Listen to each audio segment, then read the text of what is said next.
মেয়াও বন্ধুরা, আমি ট্যাবু খান, বাংলাদেশ থেকে আসা এক অ্যাডভেঞ্চার প্রেমী বিড়াল। আজ থেকে শুরু করছি আমার ভিয়েতনাম সফর। ভ্রমণ, ইতিহাস, খাওয়া আর একটু পাগলামি সব একসাথে পাবে। তাহলে চল শুরু করি আমাদের ভিয়েতনাম অভিযান। এই হ্যানয় শহর ভিয়েতনামের রাজধানী। হাজার বছরের ইতিহাস ঘেরা এই শহর একসময় ছিল সাম্রাজ্যের কেন্দ্র। প্রাচীন মন্দির, ঔপনিবেশিক বিল্ডিং আর রাস্তার খাবারের গন্ধে এমনই মাতাল হাওয়া। আমি বিড়াল না, ইতিহাসের দর্শক। ওই পাহাড়ের মাঝে নৌকা চলছে। এই যে হালং বে, ইউনেস্কো ওয়ার্ল্ড হেরিটেজ সাইট।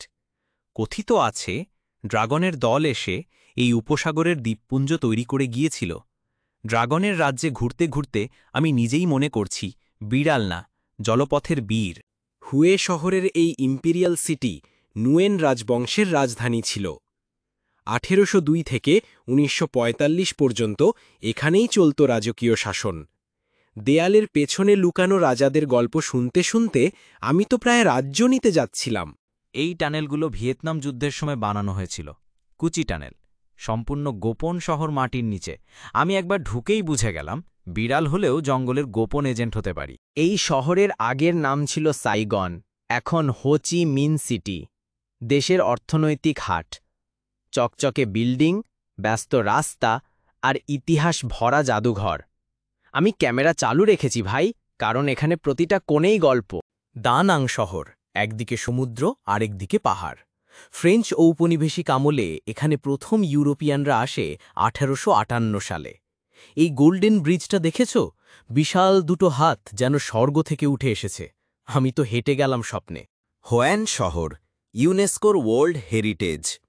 ১৫০০ শতকে আন্তর্জাতিক বাণিজ্যিক বন্দর ছিল।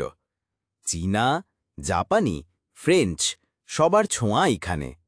লণ্ঠনের আলোয় সাজানো রাস্তায় হাঁটতে হাঁটতে আমার মনে হচ্ছে আমি বিড়াল না, গল্পের চরিত্র। নিনবিং হ্যালং বে অন ল্যান্ড বলে সবাই। প্রাকৃতিক কার্স্ট পাহাড় আর নদী জুড়ে নৌকা।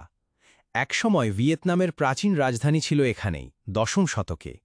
নদীর মাঝে মাঝেই মন বলছে, বিড়াল ভাই, নৌকা বেয়ে ইতিহাসে ফিরে চলো। এই যে ছাপা, উত্তর ভিয়েতনামের পাহাড়ি এলাকা। এখানে বাস করে আদিবাসী জনগোষ্ঠী হমং, দাও আর গিয়াই। চা বাগান, ধানের সিঁড়ি মাঠ আর কুয়াশা, এমন মেঘের মাঝে হাঁটতে হাঁটতে আমি নিজেই হাওয়ায় মিশে যাচ্ছি। মাইসন চাম সাম্রাজ্যের প্রাচীন ধর্মীয় স্থান। ৪র্থ থেকে ১৩ শতক পর্যন্ত হিন্দু মন্দির ছিল এখানে। জঙ্গলের মাঝে গড়ে ওঠা এই মন্দির কমপ্লেক্স এখন শুধুই ধ্বংসাবশেষ নয়, বরং ঐতিহ্যের নীরব সাক্ষী।